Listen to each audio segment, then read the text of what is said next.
Η τεχνητή νοημοσύνη είναι ωραία, αλλά όπως όταν διασχίζεις τον δρόμο, πρέπει να κοιτάς και από τις δύο πλευρές. Έτοιμοι! Η τεχνητή νοημοσύνη μπορεί να είναι ένας σούπερ βοηθός. Απαντάει σε ερωτήσεις, λέει ιστορίες, βοηθάει με τις εργασίες για το σπίτι. Αλλά δεν είναι μαγεία. Μερικές φορές κάνει λάθη. Μπερδεύεται, επαναλαμβάνει πράγματα που έμαθε από άλλους. Κανόνας νούμερο 1.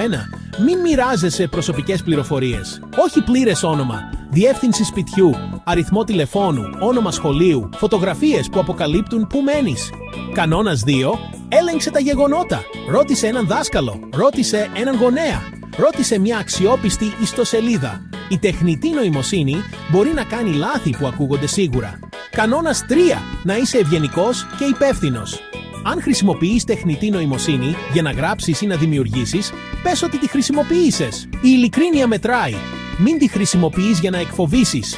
Μην τη χρησιμοποιείς για να ξεγελάσεις ανθρώπους. Κανόνας 4. Χρησιμοποίησε ασφαλείς ρυθμίσεις γονικούς ελέγχους. Πολλές εφαρμογές έχουν λειτουργίες για παιδιά. Ενεργοποίησέ τες. Ζήτησε από έναν ενήλικα να σε βοηθήσει να βάλεις όρια. Κανόνας 5. Σκέψου πριν πατήσεις. Αν ένας σύνδεσμος φαίνεται περίεργος ή μια αίτηση φαίνεται περίεργη, σταμάτα και ρώτησε. Οι απατεώνες μπορούν να χρησιμοποιήσουν και αυτή τεχνητή νοημοσύνη. Σύνοψη. Μάθε από την τεχνητή νοημοσύνη, προστάτεψε τις πληροφορίες σου, απέφυγε τις παγίδες. Είναι σαν μια εργαλειοθήκη. Σούπερ χρήσιμη όταν ξέρεις πώς να τη χρησιμοποιήσεις. Να είσαι περίεργος, να είσαι προσεκτικός και να διασκεδάσεις εξερευνώντας.